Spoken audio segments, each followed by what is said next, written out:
하나님의 구원의 역사가 나에게서 멈추지 않고 나로 인해서 또 다른 사람들에게 전파되게 하시고 성취되게 하옵소서. 그리스도의 제자 삼는 일에 우리도 동참하는, 참여하는 거룩한 백성, 주의 제자들이 다 되게 하옵소서. 예수님의 이름으로 기도하옵나이다. 아멘. 오늘 본문은 이 나병 환자가 예수님으로부터 치유받은 놀라운 사건을 이야기하고 있습니다.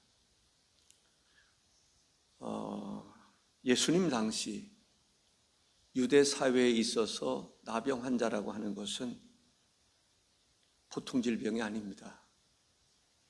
그러니까 하나님의 이 저주가 함께한 질병이라 할 수 있으리만큼 나병 환자는 가족으로부터도 이제 소외될 수밖에 없고, 사회는 물론 가족으로부터 떠나야 하고, 성전에 들어갈 수도 없는, 하나님께 나아가 예배할 수도 없는, 아니 나병 환자를 만지면 그 사람들조차도 부정한 사람이 돼서 하나님께 나갈 수 없는 그런 면에서 이 나병 환자는 마치 영적으로 저주받은 사람처럼 여겨졌던 것을 보게 됩니다. 그러한 나병 환자가 예수님으로 인해서 치유됐다는 것, 예수님의 만져주심, 그게 바로 사랑의 터치입니다. 그 예수님의 사랑의 터치로 그 영혼이 구원을 받고 육신도 구원을 받고, 이런 놀라운 변화의 역사가 일어난 것입니다. 오늘은 이 바로 사랑의 터치, 예수님의 터치는 사랑의 터치였다. 그 터치를 이제는 우리가 할 수 있어요. 그럴 때 놀라운, 우리를 통한 하나님의 놀라운 역사가 일어나는 줄로 믿습니다.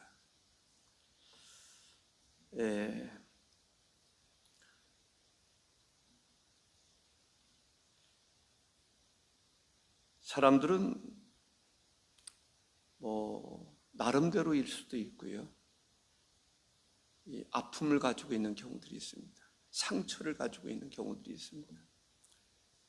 나는 내 자신을 모르지만 나도 모르는 그 또한 상처를 가지고 있는 사람들이 있습니다. 모든 사람들이 다 그렇지 않을까요? 수고하고 무거운 짐을 진 것처럼. 그런데 예수님을 만나면 수고하고 무거운 짐이 덜어지는, 예수님을 만나면 인생의 문제가 해결되는 그러한 놀라운 역사가 일어나는 줄로 믿습니다. 나병이라고 하는 것은 참 고통스러운 것입니다. 다른 사람들이 볼 때도 혐오스러운 거예요. 살이 썩어져 가고 마디가 떨어져 나가고. 나병 소록도의 그곳에 가서 나병 환자들을 만나니까 치료됐음에도 불구하고 손이 떨어져 나가고 코가 뭉그러지고, 와, 그 사람들이 반찬을 만들고 밥을 해서 대접을 했는데 왠지 깨끗함을 받았음에도 불구하고 어떤 사람에게 있어서는 이건 먹어야 되나? 이 음식이 또 더러워진 것은 아닌가 싶을 정도로 그들의 아픔은 상상할 수 없는, 이루 말할 수 없는 아픔이다라는 것을 느낄 수 있었습니다. 그들은 율법에 따라서 사람에게서 멀어져야 했고, 사람들을 다가서게 될 때 부정하다, 나는 부정한 사람이다, 나는 부정한 사람이다. 그 얘기는 뭐예요? 나에게 가까이 하지 마십시오. 나는 부정한 사람입니다. 스스로 그 말을 해야 하는 기가 막힌 사연을 가지고 있는 사람들이 나병 환자였습니다. 누구도 그에게 사랑의 손길을 펼치지 않았을 그때에 사랑에 목말라 했을 것입니다. 그러한 나병 환자를 예수님이 찾아오십니다. 그리고 따뜻한 손길로 그를 어루만져 주시는 것을 볼 수가 있습니다. 40절에 보면 한 나병 환자가 예수께 와서 꿇어 엎드려 간구하여 이르되 원하시면 저를 깨끗하게 하실 수 있나이다. 원래는 예수님께 다가설 수 없는 사람이었습니다. 사람 앞에 다가설 수 없는 사람이었습니다. 왜냐하면 부정한 사람이기 때문입니다. 다른 사람에게도 그러한 병을 옮길 수 있는 전염성을 가지고 있는 사람이었기 때문입니다. 그런데 이 나병 환자가 그러한 것을 어떻게 보면 깨고 예수님께 찾아와서 무릎을 꿇습니다. 그리고 이렇게 말합니다. 원하시면 저를 깨끗하게 하실 수 있나이다 라고 말합니다. 첫째로 예수님의 사랑은 불쌍히 여김으로 시작이 되었습니다. 41절에 예수께서 불쌍히 여기사 나병 환자를 보시고 예수님이 보여주신 반응은 불쌍히 여겼다라는 거예요. 여기서 불쌍히 여긴다라고 하는 말은 동정심으로 느끼는 그러한 어떤 수준의 차원을 넘어서 그 이상의 것임을 알 수가 있습니다. 고대 그리스 사람들은 인간의 가장 깊은 감정이 창자에서, 내장에서 나온다고 생각했습니다. 불쌍히 여겼다는 말은 예수님께서 어떤 마음이었느냐면 창자가 끊어질 것 같은 아픔을 느꼈다는 거예요. 창자가 끊어질 것 같은 아픔. 나병 환자를 보실 때 예수님이 어떤 마음으로 가슴 아파했는지, 어떤 마음으로 불쌍히 여겼는지를 알 수가 있습니다. 창자가 끊어질 것 같은 아픔. 그 아픔을 느꼈다는 거예요. 와, 그 예수님의 사랑이 얼마나 큰지, 얼마나 놀라운지를 우리는 알 수 있습니다. 눈앞에 보는 나병 환자를 보면서 예수님은 그렇게 아파하신 거예요. 창자가 끊어질 것 같은 그런 아픔을 예수님이 느낀 것입니다. 그런 마음을 가지신 것입니다. 설교는 이 말 속에서 결론이 나죠.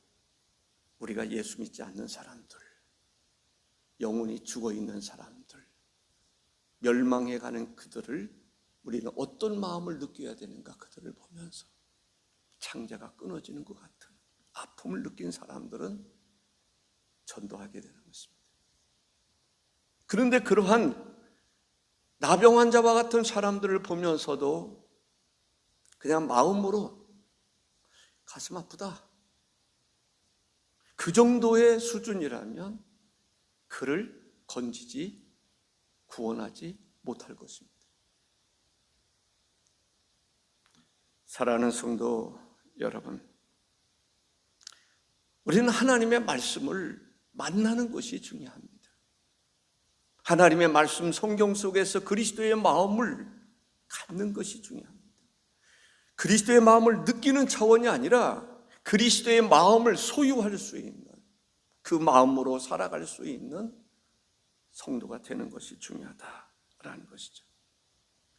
제가 좋아하는 성경의 단어 가운데 하나가 체휼이라는 단어입니다. 체휼. 와,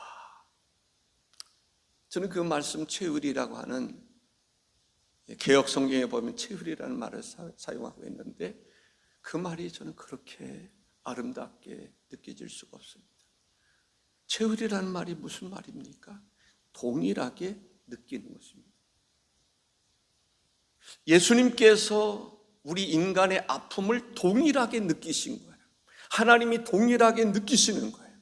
인간이 죽어가면서 자기도 모르는 사이에 몸부림치는 그 영혼을 보시고 주님께서 안타깝게 여기셔서, 하나님께서 안타까운 마음을 가지셔서 독생자 예수 그리스도를 보내셨고, 예수 그리스도께서 우리의 고통을 채울하심으로 십자가에 달려 죽으신 것입니다. 와, 그래서 눈물이 나는 거죠. 그래서 주님이 나를 얼마나 사랑하셨는지, 결코 포기할 수 없는 그 사랑이 무엇인지, 스스로를 십자가에 못 박아야 되는 그 사랑으로 우리를 사랑하셨음을 알 수 있습니다. 바로 그 사랑을 어디서 느낄 수 있습니까? 예수님께서 나병 환자를 보시면서 가슴 아파했던 그 모습을 통해서 하나님의 사랑을 느낄 수 있었던 것임을 보게 됩니다. 두 번째는 예수님의 터치는 사랑의 손길이었습니다. 불쌍히 여기사 손을 내밀어 그에게 대시며, 불쌍히 여기실 뿐만 아니라 손을 내밀어 그에게 대시며 라고 말씀하고 있습니다. 손을 대셨다라고 하는 것, 율법으로는 손을 대면 안 되는 것입니다. 손을 대는 순간에 그 사람도 자신도 부정한 사람이 되기 때문입니다. 부정이라고 하는 말이 유대인들에게 느껴지는 것은 하나님께 나갈 수 없음을 말하는 것입니다.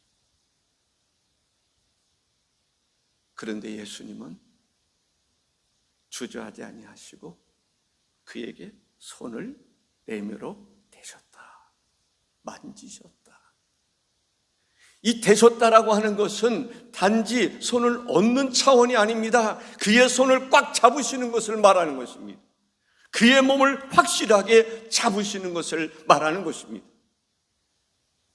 그 나병의 어떤 균이 내 손에 닿지 않을까, 묻지 않을까 두려워하는 그 차원이 아닙니다. 그 손을, 예수님의 손이 그 나병 환자를 꽉 잡으시는 것입니다. 사람에게는 저는 의리가 필요하다고 생각을 합니다. 어떤 목사님이 저에게 그러더라고요. 임 목사님의 의리는 모를 사람이 없을 겁니다. 그 얘기가 왜 나왔는지 아세요? 어떤 사람들이 어떤 사람들을 비난합니다. 그런데 저는 그 사람에 대한 비난이 없이 그 사람과 함께 아픔을 같이 나누는 것을 보면서 이 목사님의 의리는 다 알고 있습니다. 그런 이야기를 하는 것을 들은 적이 있습니다. 그 얘기는 간간히 들을 때가 있습니다. 저는 의리를 중요하게 생각을 합니다. 그 의리라는 게 뭘까요? 붙잡아 주는 거라고 저는 생각을 합니다. 끝까지 붙잡아 주는 거라고 생각을 합니다. 나병 환자, 그 사람은 어떻게 보면 한 번도 누군가가 자기를 확실하게 붙잡아 주는 사람이 없다라는 생각을 했을 것 같아요. 가족도, 이웃도, 형제도. 그런데 예수님이 나병 환자를 꽉 잡아주신 거예요. 한순간이 아니라 저는 그렇게 생각해요. 꽉 잡아줘. 이 의미가 뭔지 알지? 절대로 놓아줄 수 없어. 다른 사람들은 다 버릴지라도 나는 너를 포기할 수 없어. 네가 비록 나병 환자라 할지라도 나는 너를 결코 포기할 수 없어. 그런 마음이 아닐까요? 그 마음이 전달되는 것이 사랑의 터치라고 생각합니다. 사랑의 터치. 사랑이 뭡니까? 사랑은 허다한 죄를 덮는 것입니다. 그를 정죄하지 않습니다. 나병 환자를 정죄하지 않습니다. 사람들은 나병 환자의 그 상태를 보면서 당신이 무슨 죄를 지었기에 라는 이야기를 하게 됩니다. 그런 생각을 갖게 됩니다. 그러나 예수님은 정죄하지 않으시는 것입니다. 그 나병이 죄로 말미암아 왔다라고 하는 어떤 확실한 증거가 있습니까? 증거도 없이 사람들은 추측합니다. 사람들은 정죄하기를 좋아합니다. 수군거리기를 좋아합니다. 그런데 예수님에게는 수군거림이 없는 것입니다. 나를 향하여 수군거림이 없습니다. 정죄함이 없습니다. 나를 진심으로 진정으로 사랑하시는 분이 예수님이시다라는 사실을 우리가 알 수가 있습니다. 여기 데시묘라는 말은 헵사토라는 말입니다. 손가락 끝으로 살짝 건드리는 그러한 수준이 아니라는 것입니다. 의도를 가지고 단단히 손을 얹는 것을 말합니다. 손으로 꽉 잡으신다는 의미를 가지고 있는 것입니다. 사람들은 예수님께서 나병 환자를 꽉 잡으실 때에 저러면 안 되지 라고 비판하는 사람도, 수군거리는 사람도 있을 수 있습니다. 왜냐하면 부정한 것이기 때문입니다. 저 사람은 부정한 사람이기 때문입니다. 그렇습니다. 우리는 본래 부정한 사람들이었습니다. 죄로 말미암아 죽을 수밖에 없는, 스스로 구원받을 수 없는 죄인 중에 죄수가 바로 우리 자신들입니다. 영적으로 말하면 부정한 사람입니다. 나병 환자와 같은 그러한 사람입니다. 그러한 사람된 우리를 주님이 꽉 잡으시는 것을 볼 수가 있습니다. 예수님의 사랑은 우리를 절대로 포기할 수 없는 사랑입니다. 우리를 대신해서 십자가에 달려 죽으시는 것입니다. 우리의 질병을 대신 져주시는 것을 볼 수가 있습니다. 나의 나병된, 영적으로 말하면 나병된 사람을 나를 붙잡아 주시는 것입니다. 절대로 포기하지 않는 것입니다. 이것이 바로 사랑입니다. 사랑하기 때문에 자녀들로 인해서 잠을 이루지 못하는 것입니다. 사랑하기 때문에 내가 굶는다 할지라도 자녀들에게 양식을 주고 싶은 것입니다. 사랑의 힘이라고 하는 것이 얼마나 큰지 모릅니다. 이 나병 환자가 언제부터 나병을 알았는지를 우리가 알 수가 없습니다. 수년 걸렸는지 수십 년이 걸렸는지 모릅니다. 그것이 중요한 것은 아닙니다. 그 외로움을 함께하는 그러한 사람이 중요하다는 거예요. 저는 참 부족한 사람입니다. 그런데 이런 마음은 있습니다. 내가 주를 위해서 살았으면 좋겠다. 교회를 위해서 살았으면 좋겠다. 스스로 나에게 묻습니다. 너는 양을 위해서, 주님의 양을 위해서 죽을 수 있는가? 라는 생각을 늘 묻습니다. 물론 모든 사람을 위함이라고 말할 수는 없습니다. 나를 배신하는 사람, 그런 사람을 위해서 내가 죽을 것이냐? 저는 그렇게 말하고 싶지는 않습니다. 그러나 주님께서 원하는 그 사람, 정말 진정한 양이라면 그 양을 위해서 죽고 싶은 마음이 저에게는 있습니다. 주를 위해서라면 순교의 제물이 될 수 있어도 좋겠다. 그런 생각을 가지고 있습니다. 우리가 이 터치라고 하는 게 참 중요해요. 친절로 터치하고 사랑으로 터치하는 것. 오늘 본문은 사랑으로, 주님의 사랑으로 나병 환자를 터치하는 가장 어떻게 보면은 귀한 말씀이라고 생각을 할 수가 있습니다. 세 번째는 주님께서 사랑의 터치를 할 때 순식간에 즉각적으로 회복되었다는 말씀입니다. 41절에 예수께서 불쌍히 여기사 손을 내밀어 그에게 대시며 이르시되 내가 원하노니 깨끗함을 받으라. 내가 원한다. 그러한 예수님의 말씀은 어디에 근거를 두고 있느냐 하면 나병 환자가 40절에서 말합니다. 간구하여 이르되 원하시면 저를 깨끗하게 하실 수 있나이다. 주님이 원하시면 나를 깨끗하게 하실 수 있나이다. 그래, 주님이 말씀하십니다. 내가 원한다.